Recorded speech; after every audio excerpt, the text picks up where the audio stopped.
When I came back to school, I had a lot of questions. Can I do it? Can I compete? I should have taken this class probably my first semester at the school. I think if we want something, then we find the ways to do it. It's not just for college, it's for life. Welcome to All You Really Need to Know, a college success course. This course has a beginning. Everything has a beginning. This is the first of 30 lessons, 30 installments that are designed to make you a better student in college. And actually, some of the things we talk about will help you after you leave college and are out in the cold, cruel world. My name's Ken Burns, and I've been teaching college success courses like this one for about 30 years. Wow, almost 30 years. The first one we did was back in 1967 at a small residence hall off of Cal Davis's campus. And what we did was bring together some of the best counselors, best teachers in the state of California, from Stanford, Berkeley, Chico, Humboldt State. And we put together what we thought would be the best experience students can get. These were students coming out of high school, going into college for the very first time. Now this group doesn't fit that mode at all. We have some high school students, and we have some older people, not as old as me, of course, but older people who are coming back to education after a while. This course is designed to help all of you, regardless of the beginning that you have, to be successful in college. So this class is about success. It's about how you and you and you can be successful. This class is also about change, because that's the only thing that I can guarantee you is going to happen. Things are going to change. Requirements are going to change. You are going to change. And change is good. A lot of us pull off of it because we want things to be as they were. But change is there, and change is going to happen. Leah's going to change. We're all going to change. This class is also about responsibility, because I firmly believe that you and you alone are responsible for your education. You're the ones that have to take charge and make choices about how you're going to be educated. So this class is about your responsibility to make the right kind of choices.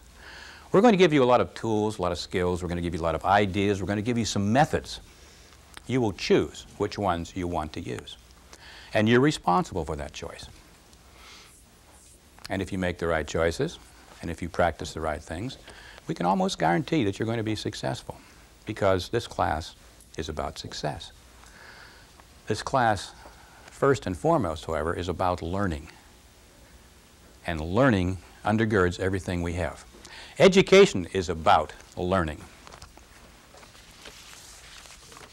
This is the book we're going to use, All You Really Need to Know, textbook for the television series. Has an interesting subtitle, How to Succeed in College by Really Trying. And that's what we're going to teach. The table of contents give you some clue as to what's going to be in the class. We have divided the entire class into 4 units. Unit 1 is entitled Readiness to Learn. And in the readiness unit, we go into the things that are important for you to decide if you're going to be successful. We're going to be talking about things like, well, like success, which we'll talk about today. We'll also talk about motivation, which we will get into today. And we'll talk about attitude and how important your attitude is to your success. Because without the right attitude, a lot of this will just wash right off, and you'll be back doing the same things you've always done before. Attitude is extremely important. We're also going to talk about goals in this first unit on readiness to learn, because I'm convinced that if you've got good, solid, reachable, attainable, measurable, important goals, that it's going to be very easy for you to be successful. Without goals, you're like a ship without a rudder, without a sail, a ship that will flounder, will go with the tide, and you'll be doing things that just want to do without having any guidance. So we're going to talk about choosing goals and how important it is to have the right kind of goals. That's all in the chapter, in the unit on readiness. Then there are certain tools of learning that you cannot do without. We teach time management in this class. We're going to teach you how to use the amount of time you have. 24 hours a day, 168 hours per week.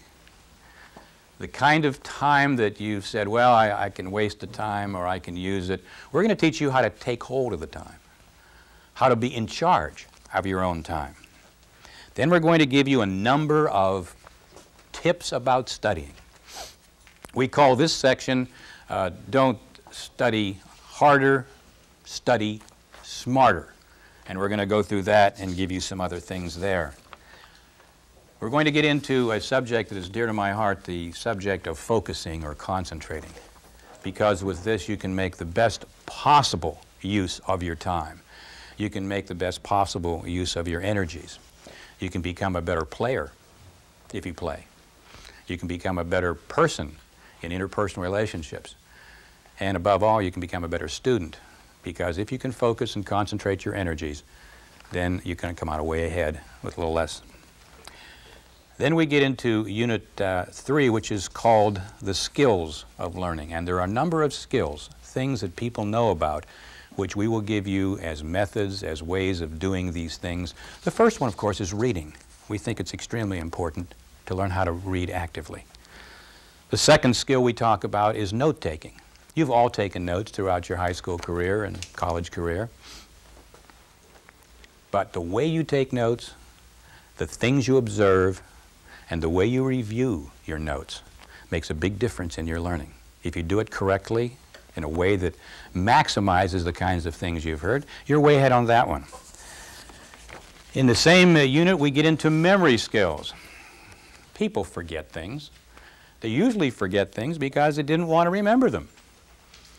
A lot of people, they meet somebody and they shake hands and say, "Hi, I'm Ken," and he says, "Hi there, I'm Joe," and you turn away and what was that guy's name again? We didn't intend. You know why we don't do that? Why we forget people's names? Because we were so busy thinking what we're going to say next that we didn't hear his name. We'll talk about that. We'll also talk about how you can deliberately set yourself up to remember something by intending to do it and in following some very simple, easy to work on principles. Then after we've done the memory chapter, we're going to talk about that big bugaboo for most students, the test. We're going to try to pull the teeth out of the testing anxiety. People, you've probably all had the experience of studying very hard for a particular subject and then walking into the test knowing everything you were supposed to know. And then the faculty member passed out the test, you look at it, and you can't even remember what your name is to put it on the paper. That's test anxiety. Test anxiety generally is caused by a lack of good, solid preparation. But sometimes there are things that come into test anxiety. We'll talk about that. We'll talk about how to get away from those things. And then Unit 4 is about the other stuff. What's the other stuff? I've known students who have not been successful in college, and they were very bright. They had all the skills of learning. They had all the tools of learning. But the other stuff intervened. So we're going to talk about the other stuff.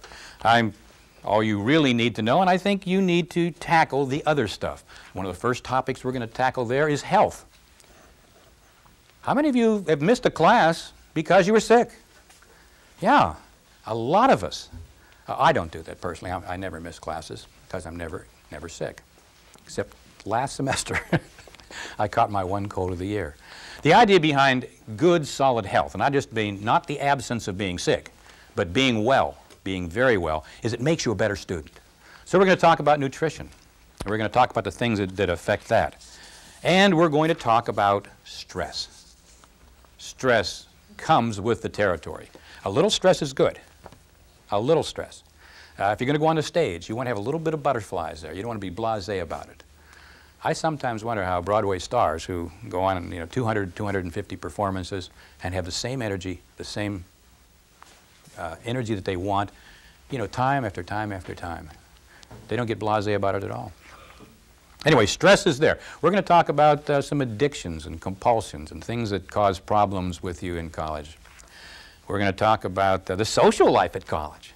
I'm going to have one of my friends come in and we're going to talk about athletics, and we're going to talk about the Greeks and all the other things that you run into at colleges. Then we're going to talk about personal relationships.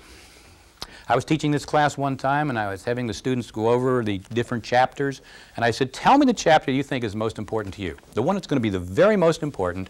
And of course they mentioned the chapter on testing, on notes, on reading, on memorization. And one student says, personal relationships. And I said, well, why is that so important? He said, if your personal relationships go bad, everything else follows. And maybe that's true. I know a lot of people who have left college strictly because their personal relationships got them in difficulty and they couldn't study and they couldn't do this. So we'll talk about those. We'll talk about communication. We'll talk about financial aid. In fact, we're even going to talk about how to budget your money so you have something left at the end of the month. Most of you have the same experience I do. I run out of month. No, I run out of money before I run out of month. That's the way it goes. I run out of money before I run out of month. Then we're going to talk about career planning and what kind of a process it is. We're going to talk about that because it goes hand in hand with goals. And then the last thing we're going to talk about is the college and university resources, the kinds of things that every college and university has which are there for you and will make your college success experience that much easier. I'm telling you that this class works. And you're believing me, right? That's what I like, a believing class. But you should ask questions. You're a consumer. You should ask for some kind of evidence as to what makes me think this class works. Isn't that logical?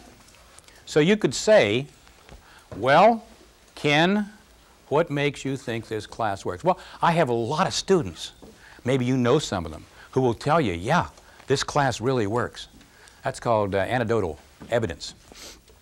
They tell you that they went into this class and this class was really good for them. And I can point out to you many students at this particular college who after taking this class got nothing but A's. Straight A's across the board. There was one young lady that several years ago took the class in the summer before her freshman year.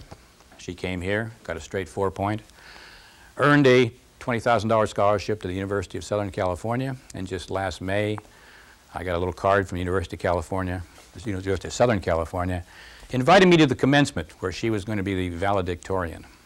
She actually got a B somewhere along the line. She didn't have a straight 4-point at Southern Cal. It worked for her. I have a student who's now at Harvard. She got a 4-point straight through. A lot of students have done that. Some have not done as well, but that's okay. Most of them will say, I got a lot out of this class. But that's now really not proof, though, is it? If you really wanted proof, you'd say, what kind of research have you done, Dr. Burns, that proves conclusively that this class works? Well, we happen to have done an impact study. The very first time we taught this class, we had, I think, 5 sections. And we decided to do an impact study to see what kind of an impact this class had on the people who took the class. And we used a research design, which is a very tight one, a very solid research design. We used what is called matched pairs. We took the 143 students who took the class and matched them characteristic for characteristic with students who did not. The students who did not are designated as the control group. And I have the study right here in front of me, and one of the things we matched everybody with was age, gender, ethnicity, fall enrollment, and the scores that these people made on the placement test we give everybody as they come in. So really we were matching against those things which are important for success: age, scores, race, sex, ethnicity, etc. So we matched them. And then they ran several specific statistical analysis on them. One of the things we wanted to find out is, how about dropouts? What kind of a dropout study would this show? Would this show that the people that took the course did not drop out as much? Well, we have the findings. The students who were in the class persisted, that's the opposite of dropout, at a 78%. And we define persistence as achieving an A, B, a C, or a D in at least one course afterwards. In other words, they didn't drop out, they actually went on and got a successful grade. Students with W's and other grades were not counted. This definition means that a persister enrolled the next semester and completed his or her coursework that semester. The control students persisted at a 57% rate. Now, is that significant? Yes, 21% difference. So we know we had an impact on retention. The next thing we checked was grades. How wonderful grades are. They tell us how well we're doing, right? The students who took the class achieved a grade point average of 2.57 in the fall compared to 1.88 for the control group. Now, that's pretty good. That's 0.69 difference, which is better than a half a grade point, almost a full grade point difference. So the statistical study, and the man says there, this is substantially higher than the control group. He wasn't particularly a friend of student services. He happened to be a researcher, and he wanted to prove whatever was there. Okay, so I have statistical evidence it works, right? And I've got anecdotal evidence that it works. But the most important thing is, will it work for you? And that's what we need to know. And if you feel that this class is going to work for you, it probably will. I think it was Henry Ford that said, whether you think you will or you think you won't, you're probably right. So let's talk about success for a little bit. That's the first thing, and in the book there's exercise 1.1 where we ask you to write down your definitions of success. And we break up success into social and personal growth, health and well-being, grades in college, a career after college, accomplishments during your life. We give you a lot of room on this one, don't we? Monetary or property acquisition, spiritual attainment, and then finally we ask for a simple statement of how you want to be remembered by your friends. And those of you who are watching on television can fill out this, and the people here in this class can fill this out. But right for now, I'd like to just personally ask a number of students exactly what they feel success is. Bill, you're an older student coming back after a successful career in the Navy, right? Yes. Bill, what is your definition of success? Well, success is more of an attitude for me. When I have enough time and money to do the things I want to do instead of just the things that I have to do, then I'll consider myself a success. And that's why I'm back in school now. Good. To reach that. Good. Wonderful. Thank you. Yeah, the re-entry students always do better because they've had time out there in the cold, cruel world to figure out education is important and learning is important. And they bring a beautiful attitude with them. I like that. Molly, what do you think about success? What's your definition? What kind of a thing can you give us? I think that success is having a drive and a motivation to really do something. You have to have it within you. You really have to work for it, work hard for success. If success just came real easy, that wouldn't be a neat success, would it? No, it's not rewarding. Okay. It's more rewarding when you have to work for it. Right. Oh, I like that. Brilliant. Robert, how are you today? Pretty darn good. Okay. Tell us about your definition of success. You know, I view success as responsibility, not to be afraid to change. I'm back in school now, so this is something I feel I am successful now. I just want to continue it. You made a choice to come back to school. I made a big choice to come back to school. Real good. Success is different for everybody. Everyone has a different definition. Brenda? Success for me is ever-changing and has been ever-changing. I've realized many small successes, and ultimately it's the feeling of contentment that I have after I've achieved a goal or met a challenge and completed it. That's wonderful. Thank you, Brenda. Success is different for everyone. Each one of you has written down different things, and that's your success. I want to talk now for just a little bit about motivation, because motivation goes hand in hand with success. You have to be motivated. I have defined motivation in the book as the energy and desire you need to meet the challenges of life. The energy and desire to meet the challenges of life. However, if we're talking about college and college success, we're probably going to change that definition just slightly to say the energy and desire to meet the challenges of college. And there's a lot of them. They come in all forms. So motivation in college is the energy and desire you need to meet the challenges of college. For you to be truly motivated and be willing to pay the price to attain that particular goal. That could mean giving up other things so that you could pick up on your goal. There's an exercise in the book which I'd like to do in the class. It's exercise 1.2, and it's called motivation. So if you'd turn to that, and those people who are watching on television, if you'd turn in your book to the part on motivation, I want to find out how well motivated my class is. And we have several statements here. And the interesting thing about the statements, they are kind of tied to the chapters of the book. And it's kind of, if you answer this with a real positive, that means you're going to be interested in that chapter. The first statement is about attending class.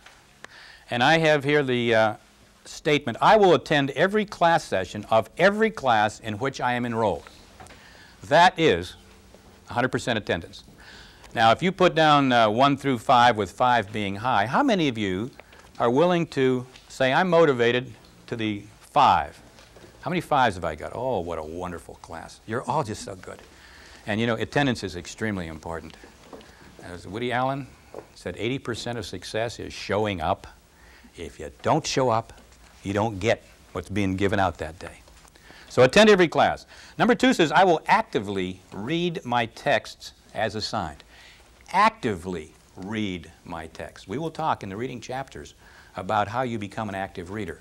But we're going to give you those tools. How many of you will actively read your texts as assigned? Real good. There we go. Number 3, I will do extra reading if it's offered. A lot of times, especially in an English class, you might have 4 or 5 textbooks.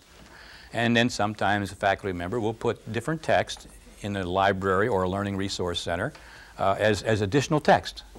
If they're offered, would you use them?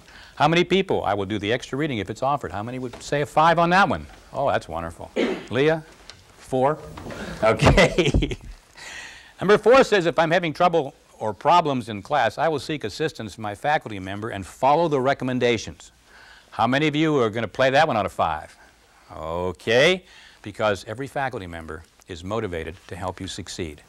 And if you're having problems, that's your first line of defense. Number 5 says, it is important to me that I earn good grades. Not that I'm given good grades, that I earn. How many are going to take that one at a 5? Wonderful. I like that. That's good. Number 6, it is important to me that I graduate in my chosen major and I really learn the skills I need in my field. How many have a 5 on that one? There we go. Good. Number 7, I am willing to learn and use new strategies for success in college. We are going to give you some new strategies that you probably have not seen or heard of before. How many of you are willing to learn and use at a 5 level? Great. Wonderful. Number 8, I am willing to seek out others and develop ways of studying in groups. I do a thing here. I think study groups are absolutely essential. And how many people, after we explain all these things, are willing to use those at a 5 level? There we go. Number 9 says, I am willing to construct a logical time plan that will give me the proper balance of class time, study time, social time, health and well-being time, and then free time. In other words, if we show you how to do this, how many will use this at a 5 level? Wonderful. Really great. If you marked a 5 in each one of those, or put your hand up for a 5, or if you're in the television audience, if you marked all 5s, you are well on your way to becoming a successful student. It isn't a secret, most people are not driven to success, and even the best of us have moments when we get tired or when our motivation runs low. There are two kinds of motivation. There's external motivation and there's internal motivation. External motivation is simply when somebody tells you, Molly, you should do that. And you say, okay, I should do that. And that's external. And really that isn't a very good motivation. It's when you say, when Cheryl says to herself, I want this. I am willing to commit to this. I need this. I want this. I plan to get it. And finally, I'm committed to what I need to do to get that. That is internal motivation, the strongest possible kind. When you are internally motivated, people better get out of your way because you will succeed. And as I said, this is a difficult part of the discourse here because only you can motivate yourself. There are high-priced motivators who wander around at sales meetings and get people all jazzed up about being the best salesman, the best this, the best that. And after those people leave, most people go back to what they've been doing before. Unless they take what has been said to them and internalize it. And then it's no longer the motivation coming from outside, the rah-rah stuff. You can be successful, think successful, all the rest. It's yours. You took it and internalized it, and it becomes an internal motivation. And then, friends, you can succeed. I tell people I'm not a motivator, but I lie. Any good teacher's a motivator. If you can take the things I give you and turn them around so that they become yours. Got a poem I'd like to read real quick. It's called Attitude. It's in your book. Attitude is everything. The longer I live, the more I realize the impact of attitude on life. Attitude to me is more important than facts. It's more important than the past. It's more important than education. More important than money, than circumstances, and than failure. Than what other people think or say or do. It is more important than appearance, giftedness, or skill. It will make or break a company, a church, a home. The remarkable thing is we have a choice every day regarding the attitude that we will embrace for that particular day. We cannot change our past. We cannot change the inevitable. The only thing we can do is play on the one string we have, and that's our attitude. I'm convinced that life is 10% what happens to me and 90% to how I react to it. And so it is with you. We are in charge of our attitudes. Got a quote for you. Success is not a destination, it's a journey. And you are now taking part in that journey.